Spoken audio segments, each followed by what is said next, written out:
భరత మహాశైలకు విజ్ఞప్తి movie review. రివ్యూలోకెళ్ళే ముందు అదొక చిన్న రిక్వెస్ట్ వీడియో అయితే లైక్ చేయండి. And please to subscribe. ఇంక ఈ భరత మహాశైలకు విజ్ఞప్తి మూవీ విషయానికొస్తే 'ధమాకా' తర్వాత మళ్ళీ సక్సెస్ లేని 'రవితేజ'కి మూవీ సక్సెస్ ఇచ్చిందా లేదా అనేది తెలుసుకుందాం.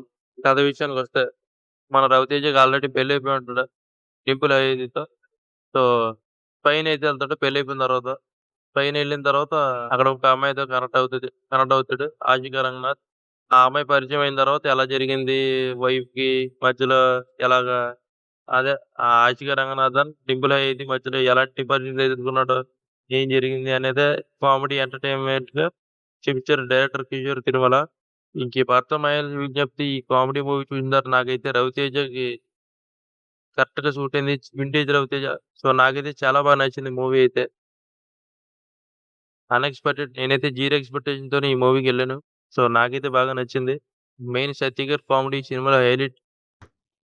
'ఎదోచి గోదావరమ్మ' అని ఒక సాంగ్ అయితే దాని భలే నాకైతే మామూలుగా ఎంజాయ్ చేయలేదు. నేనైతే చాలా బాగా ఎంజాయ్ చేశాను నేనైతే. కామెడీ 'సునీల్' గారి కామెడీ గానివ్వండి అందరూ 'ఎర్రవరపు' గారి పర్ఫార్మెన్స్ అయితే చాలా బాగా చేశారు. 'రవితేజ' గారి కంటే కూడా 'రవితేజ' గారు ఉన్న వాళ్ళ చుట్టూ ఉన్న యాక్టర్స్ ఎక్కువ ఫన్ జనరేట్ చేశారు. సో, డైరెక్టర్ కిషోర్ తిరుమల ఈ విషయంలో సక్సెస్ అయ్యారని చెప్పాలి. ఫుల్ ఫ్యామిలీ మోడ్ 'మనశంకర వరప్రసాద్' గారి తర్వాత మళ్ళీ అంతలా సో, సెకండ్ ఆప్షన్ అయితే ఇదే ఉంటది. అండ్ స్టార్టింగ్ కూడా ఫస్ట్ హాఫ్ అయితే ఇంట్రెస్టింగ్‌గా స్టార్ట్ అవుద్ది. సో, మధ్యలో కొన్ని సీన్‌లు స్లోగా ఉంటాయి. బట్ ఫస్ట్ హాఫ్‌లో అయితే డీసెంట్‌గా అలా ఎంటర్‌టైన్‌మెంట్ అలా ఎళ్ళిపోద్ది.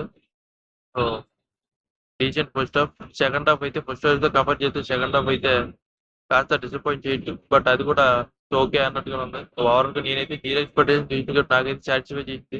ఇంకా మ్యూజిక్ విషయానికొస్తే ఈసారి భీమ్స్ ఇచ్చిన సాంగ్స్ అయితే చాలా బాగున్నాయి. బ్యాక్‌గ్రౌండ్ స్కోర్ అయితే సోల్జర్‌గా ఉన్నప్పటికీ సాంగ్స్ అయితే చాలా బాగున్నాయి. విజువల్ కూడా నాకు చాలా బాగా నచ్చాయి. సో, ఓవరాల్‌గా మూవీ ఎలా ఉందో చూడొచ్చంటే ఖచ్చితంగా థియేటర్‌లో ఒకసారి చూసే విధంగానే ఉంది.